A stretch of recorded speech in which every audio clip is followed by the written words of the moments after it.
Ito naman yung negative galing sa battery. So mas maganda talaga ang busina direkta po sa battery, wag sa body ground. Sa body ground po maganda lang yan sa una, malakas lang sa una. Parang yung shoota mo, pinasaya ka lang ng una tapos iiwanan ka rin sa huli. Mini driving yung kabila. Yan. Yan. Tapos low. Okay. High. High. Op. Busina. Busina. Tapos pag dual horn, sige. Sige. Tapos buhay tayo ng ilaw. Ayan, yan po yung ilaw niya sa ilalim, eagle eye, dalawang eagle eye at saka dalawa rin sa ilalim. Ayan. Okay. So ready to fight na yan. Papunta ng Mindoro.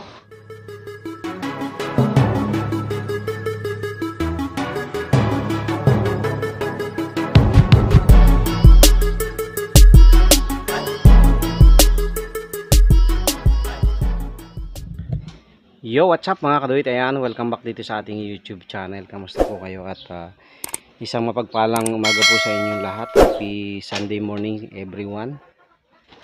At meron tayong bisita dito na RS 125 Fi kay paring, ano pala? Joshua Monton. Ayan.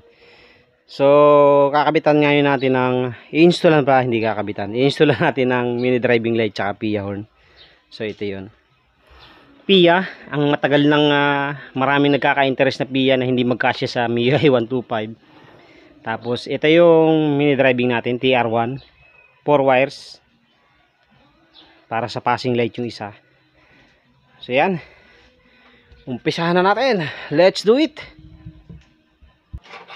So yan, mag-install muna tayo ng dalawang wire mga kaduit, positive, negative. Hindi pa binuksan to. Positive, negative sa battery para mas maganda. Mas malakas ang busina, mas malakas ang ilaw. So ito na mga kaduit, ilagay na natin yung wire yan, dalawa. Positive, negative. Tapos nilagyan natin ng fuse holder. Negative dun. So lagyan natin ng 10 or 15 amperes yung fuse. Tapos install na natin yung dalawang relay. So ito na mga kaditan, dito na yung ating tatlong relay kasi lalagyan pa ito ng PIA horn. So pinagsama-sama na natin yung tatlong 30. So ito yung tatlong 30. Ayan, isa, dalawa, tatlo. Tapos pinagsama-sama na rin natin yung tatlong negative. So dito sa kabila isang 85, isang 86 para magkatabi siya. Tapos dito sa kabila 86. So bali dalawang 86, isang 85 yung ginawa nating ground. Tapos ito yung 85, 86. Itong kabila rin. So ito ay 86, ito 85. Ito yung magiging supply natin galing sa domino switch. Tapos maglalagay tayo ng wire papuntang domino switch. Ayan. And then itong dalawa, ito dalawang 87, ito yung papunta sa mini driving light natin. Ayan.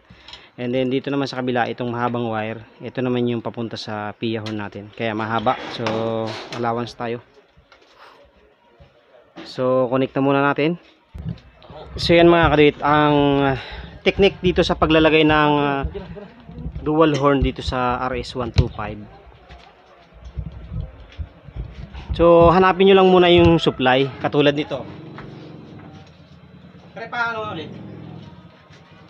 Since wala siyang bracket mga kaduit, wala siyang socket, hanapin nyo lang muna yung supply ng trigger ng busina. Ito, katulad nito, pindot. Ayan, hanapin nyo yan mga kaduit. Tapos pag nakuha nyo na, bunutin nyo yung ano na yon, yung isang paa na yon, yung isang wire, bunutin nyo, tapos putulin nyo. So yan, naputol na natin, di ba? So itong kaputol na galing sa harness, ikabit natin sa domino switch. Ito kasi domino switch yung gagamitin natin dito sa kulay blue. So yan, ikabit lang natin dito. Nakunik nyo na siya dyan, yung kulay blue.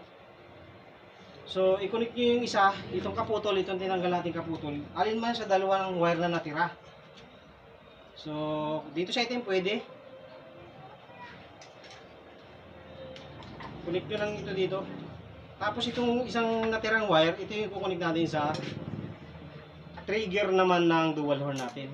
kukunik natin dito yung isa sa naputol. Yan, kunik nyo lang siya dyan. So, kung wala kayong panghinang, pwede na hindi na ihinang. Tapos, isilyado nyo na lang para hindi siya na kakaroon ng corrosion. Pre, pasuya nga muna, testing. Kusina. Wala. Okay. Hindi pa yata nakasusi. Nakasusi. Walang busina. Bila. Ayan, ito yung sa ating papunta sa dual horn. Tapos pag sinitch mo sa taas, stock busina. Pag sinitch mo sa baba, dual horn. So ayan, nakuha na natin yung ano mga kapit. So sa dual horn, ito yung relay natin. So dalawa yung natira dyan, isang 87 at saka isang 86. So ang gawin natin, itong natirang isang 86 ay i-connect natin dito sa natirang wire dito sa brown. Ito yun. So lagyan na natin ng strong cable para mas malinis.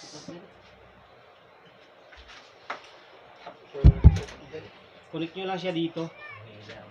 Kasi nakakonect na yung 30 natin at saka yung ground, yung 85. Tapos string cable. So ito yung papunta sa dual horn natin. Testing nga ulit pre.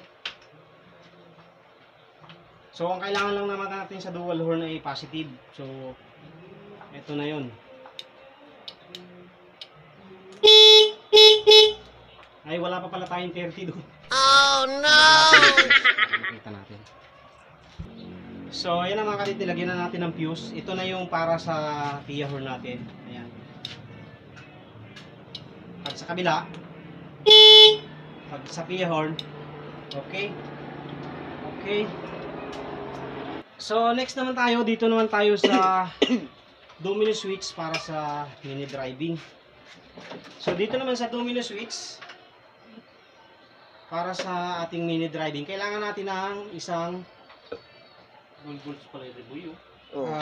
galing sa accessory wire. So maghahanap tayo ng accessory wire. Saan ba natin makikita ang accessory wire? Pwede kayong kumuha sa brake. Pwede rin naman sa susian, kung gusto nyo, dito sa susian. Saan ba yung susian niya? So, dito. So, alin man dito, pwede kayong kumuha. Ayan, dito sa susian yan. Kung makikita nyo ito, susian na ito. Pwede tayong kumuha dito. Naka-switch mo, pre. Opo.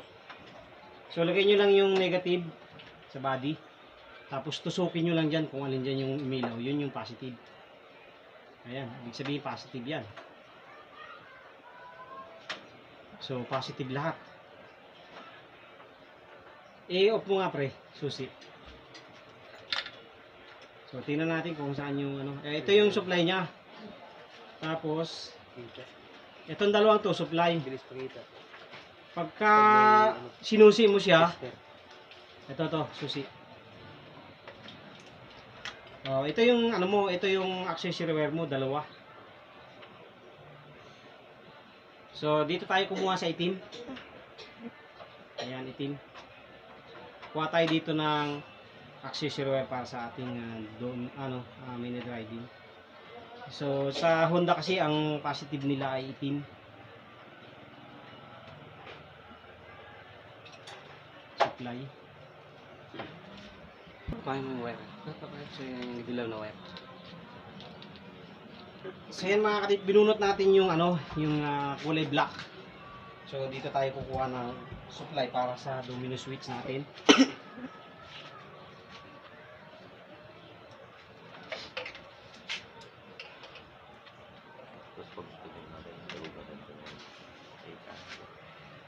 Uwi kayo ng dalawa. Tingnan natin yung tulog na sento mo.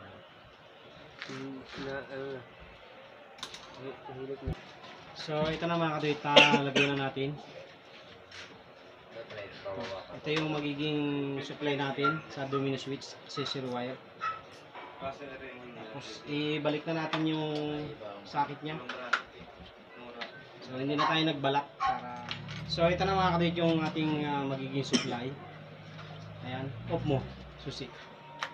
Okay, sige. Ayan, off. Ito, ikukunik natin sa ulit sa kulay blue. Kasi yun yung magiging supply natin eh. Magiging Sarap pa natin. ating connection. Pang ano mo? Hindi, nakatat yun yan. Tama nga pinag isa ka. Dito natin siya ilalagay. Kulay blue. Ang damo mo talaga. Salpak yun na nga, salpak. Dito daw.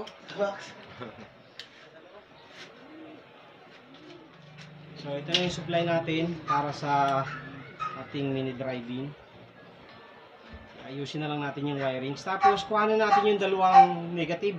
Dalawang trigger. So since yung isang 85, isang 86 natin ay ginawa nating ground, ito yun. Direct sa battery po yan. Tapos yung 30, dalawang 30, direct rin po yan sa battery para mas maganda yung supply. So itong isang 85 kasi ito eh. 86, ito yung 85. So ngayon, i-connect na natin dito sa dalawa. Yan, yung dalawang natira. Connect lang natin dyan.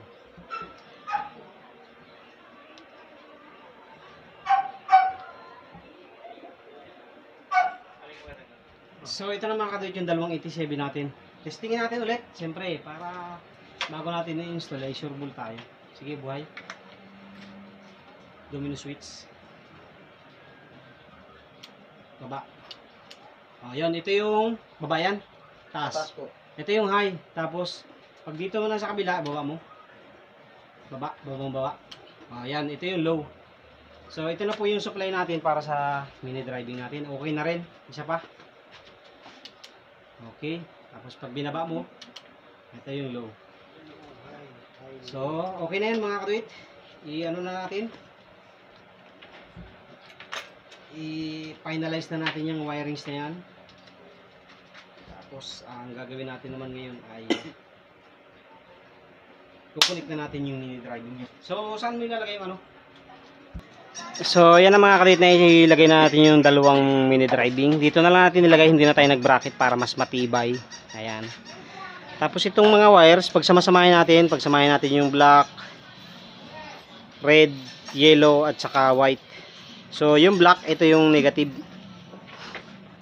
Tapos yung red, white yan sa mini driving. Yellow ay yellow sa mini driving. Tapos itong white, ito yung medyo yellowish.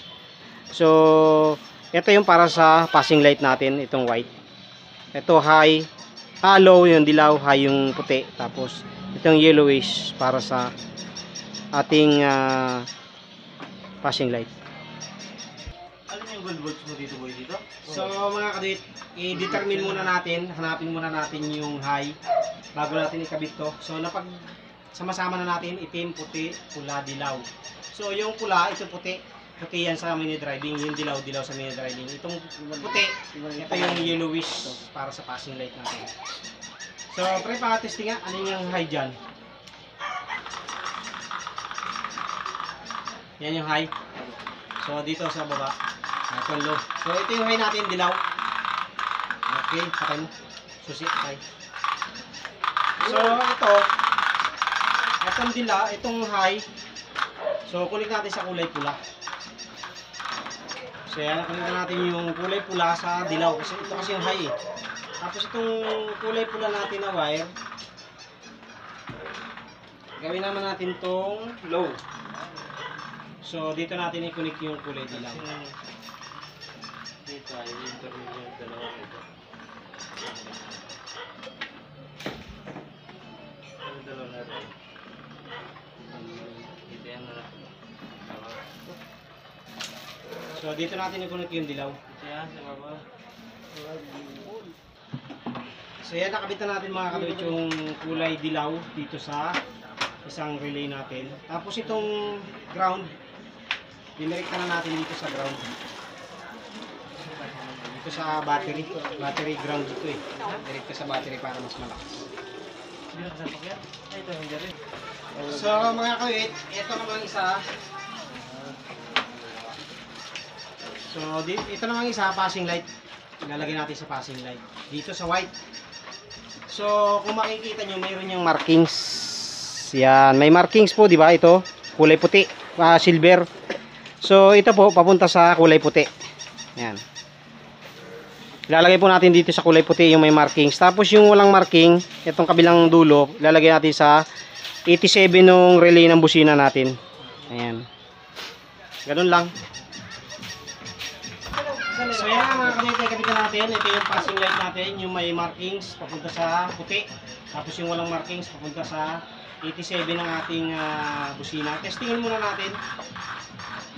Ayan, testing. So, pabuhay nga. High. High. Yan po ang high natin. Low. Tapos patay. Busina.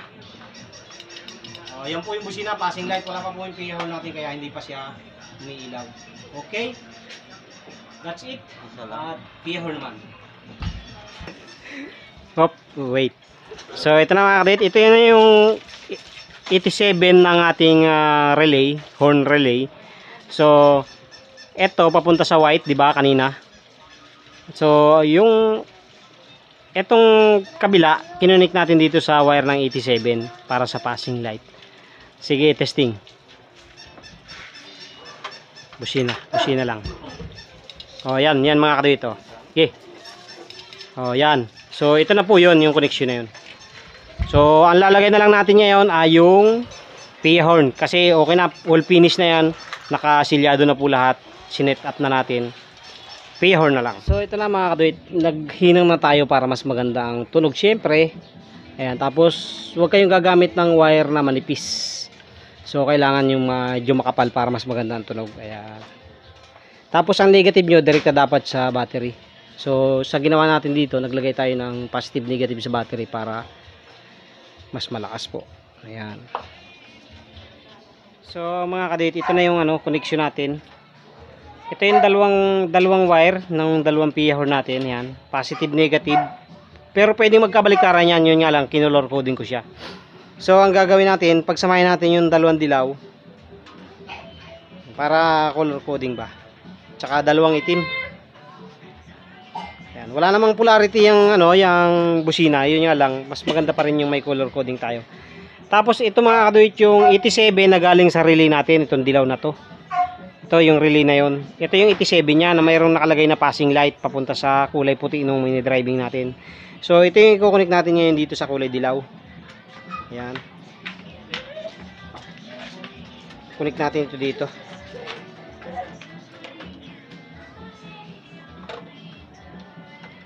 Tapos ito yung naman yung negative galing sa battery. So mas maganda talaga ang busina direkta po sa battery, wag sa body ground. Sa body ground po, maganda lang yan sa una. Malakas lang sa una. Parang yung shoota mo, pinasaya ka lang ng una, tapos iiwanan ka rin sa huli. Oh, no! Yan, dito po natin ilalagay yan sa itim. Direkta po yan sa battery. Ayan. Para po, tuloy-tuloy ang ligaya, tuloy-tuloy ang lakas, hindi siya hihina. Ayan. Ayan, ganyan po yun. So, pwede na natin testingin, hindi na muna natin babalutan. Brother, testing. Parang tinamaan si brother dun sa hugot ko Busina. Okay. Busina. Ayan po. Passing light. Nakakonekta sa busina natin. Sige, sige. Stock busina. Ayan po. Malakas po talaga pagka direkta po sa battery yung positive negative natin. Isa pa nga. Kabila. Oh, okay. Fix na po natin lahat yan para tapos na tayo. So, ito na mga kaduit, nakatapos na tayo dito sa RS. Ayan. Kabit na tayo ng mini driving, tapos PA horn, tapos with passing light, tapos naglagay tayo ng switch para sa eagle eye. 4 na eagle eye sa ilalim, saka sa likod. Tapos dalawang domino switch nga pala yung nilagay natin. Itong domino switch na to para sa mini driving. Tapos naglagay pa ulit tayo ng isa dito para sa switching ng kanyang busina. Ayan. Bali dalawa po yan. Sige nga, testing. Buhay.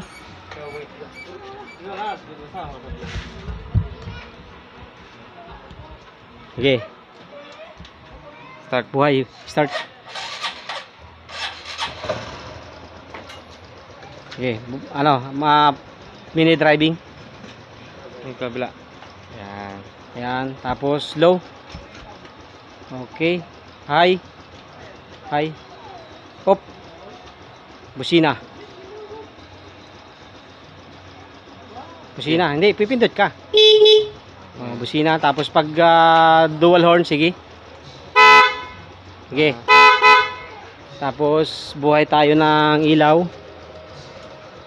Ayan, yan po yung ilaw niya sa ilalim, eagle eye, dalawang eagle eye at saka dalawa rin sa ilalim. Ayan. Okay. So ready to fight na yan. Papunta ng Mindoro. Mindoro ba? Oh, baka may shoutout ka. Salamat lang po. Ayan, tropa ni ano yan, Kaputol. Munton, ano nga po yung pangalan? Joshua Munton. Tapos ito si paring Renz Birano, nakita nyo na sa vlog ko yan before. Okay, isa pa nga, busina, switch sa stock. Okay, high, mini driving, low. Okay, thank you very much po. Ayan po yung ating ginawa ngayon at naabot tayo ng ilang oras din bago natapos. Thank you very much po sa lahat ng mga patuloy na sumusuporta. Bisita lang po kayo dito sa shop. Magsabi lang kayo, i-schedule natin yan. By schedule lang po kasi tayo eh. Thank you, God bless po. Shout out po sa inyong lahat. Sa mga taga HTI, shout out sa inyo.